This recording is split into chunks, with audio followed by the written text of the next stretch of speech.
Hey, what's up, you guys? I got some questions for you as the audience of this channel. If you're looking for the questions and answers where I answer your Patreon questions, that's coming. I got to work on it this month.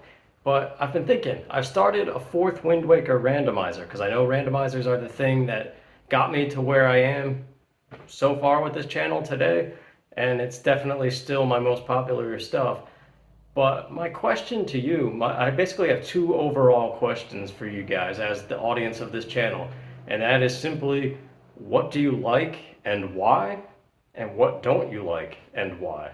Now, I'm not asking you to write an essay, but I will read the comments and take it into consideration going forward and try to sway my commentary a certain way or whatever it is, because I'll give you a little insight too. I'll give you a little bit of something to think about. Let's talk about the randomizers. I've started a fourth Wind Waker one. It's going to be coming out after Luigi's Mansion 3, and it's getting tough to do commentary. And I've noticed in parts 2 and 3 so far, like that's as far along as I am right now, um, I did kind of delve into the negative commentary stuff that a lot of the other ones have, because Zelda has a lot of dead space to walk around and just freely talk. But I hear mixed things. I hear like 70% of you say you love that and that you can relate to it and it's nice to be able to relate to somebody. And then the other percentage of that says it's like the worst possible thing and they just want to see the game. So what do I do in that situation? Like, do I cater to the majority or do I just do whatever? Because I got to factor in it's also my income at the current moment. So I have to do what works, unfortunately. But I mean, that's still all subject to change because I am trying to branch into other things. Because this is another thing. Um, I tend to go crazy and just do video after video after video until I'm a month ahead or even more sometimes. And then I burn out completely. And if in one of those crazy hit the ground running sessions where I'm just plowing through videos, it's a randomizer, the burnout is even heavier because I've done so many of them. We're on like what, 10 or 11 Majora's Mask, 8 to 10 Ocarina of Time, and now 4 Wind Waker. And of course, there's always the other randomizers, Super Metroid and GoldenEye, I think I've done. And I did Mario Brothers 3 once, and that's pretty much only good once. But even Super Metroid is starting to get stale because they only change so much. Like, for example, the Wind Waker randomizer, when you get the bait bag and some pears, naturally, wherever that happens, you're going to be like, oh, now I can do Bird's Peak Rock and all the other islands that require a pear to control a seagull, right? That's going to be the game logic train of thought. So what do you say otherwise? That's where like the external commentary comes in. And this is where it's hit or miss, whether people like the personal stuff or don't like the personal stuff. I don't know. I'm trying to get a feel for it because it's very inconsistent. And I will say that personally, I love the randomizers. I think it's one of the greatest ideas to come to retro gaming, but they do get old, and it's getting harder and harder to come up with commentary, especially one commentary that's different from the ones I've done previously. And I almost want to say that I don't think any randomizer I do from here forward is ever going to be as good as the ones that are your favorites from the early days when it was brand new to me. I know Majora's Mask number 4 is, I think, the most popular one. People seem to agree with that. But, like, how many times can I go on about the Titanic? That was a one-time rant, that people seem to enjoy. The depression and mental health stuff, like I said, that's hit and miss. Some people really hate it, and other people welcome it because it's honest or something.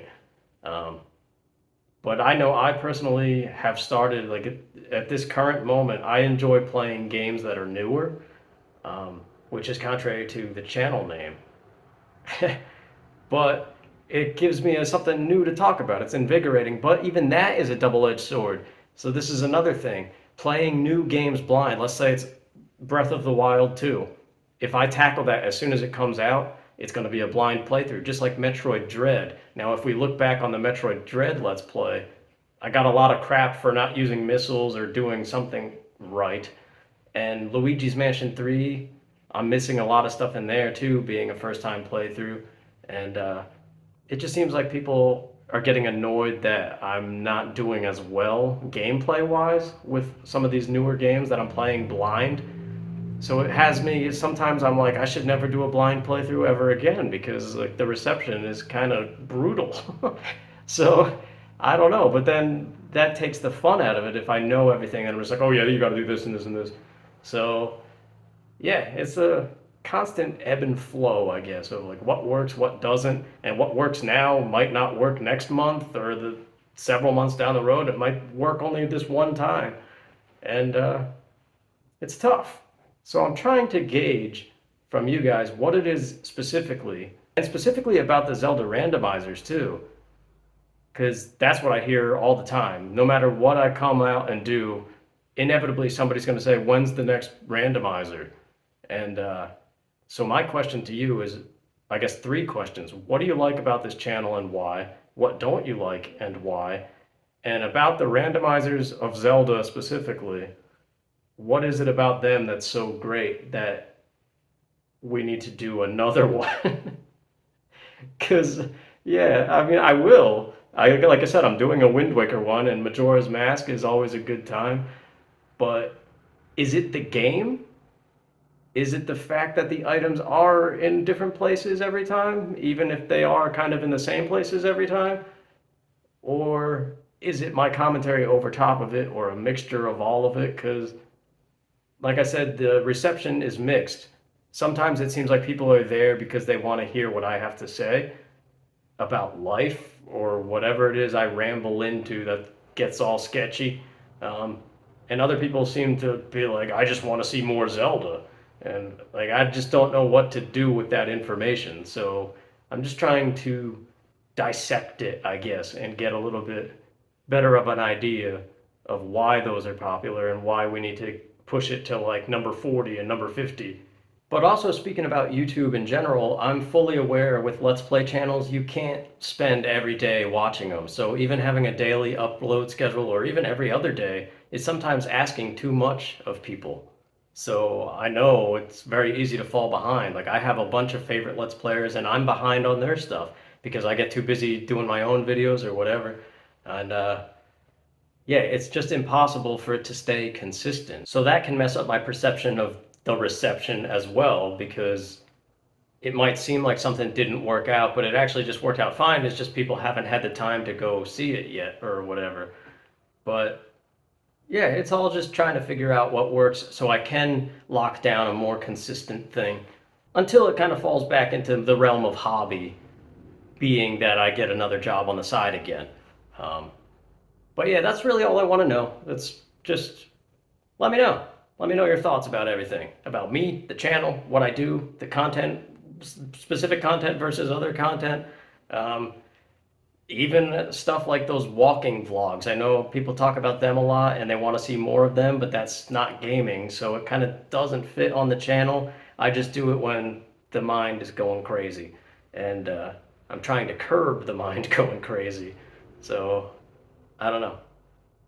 And a lot of that stuff enters the Zelda randomizers anyway, but and I also fully understand games that don't have a lot of dead space to talk, and I have to be like, okay, we're gonna do this now and this, and then all of a sudden the video's over, and it's like, well, we didn't even get a chance to hear from you. You were just talking about how the mechanics of the game, you know.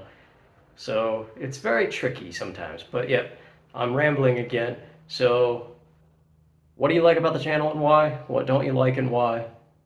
The Zelda randomizers specifically, what is it about them that makes them so great or not so great? Just let me know, and I will use that information to hopefully come up with a consistent thing that the majority of you like. So thank you if you do take the time to write something, and I'll see you for the next one, and I'll be doing the Q&A video shortly. So see you then. Take care.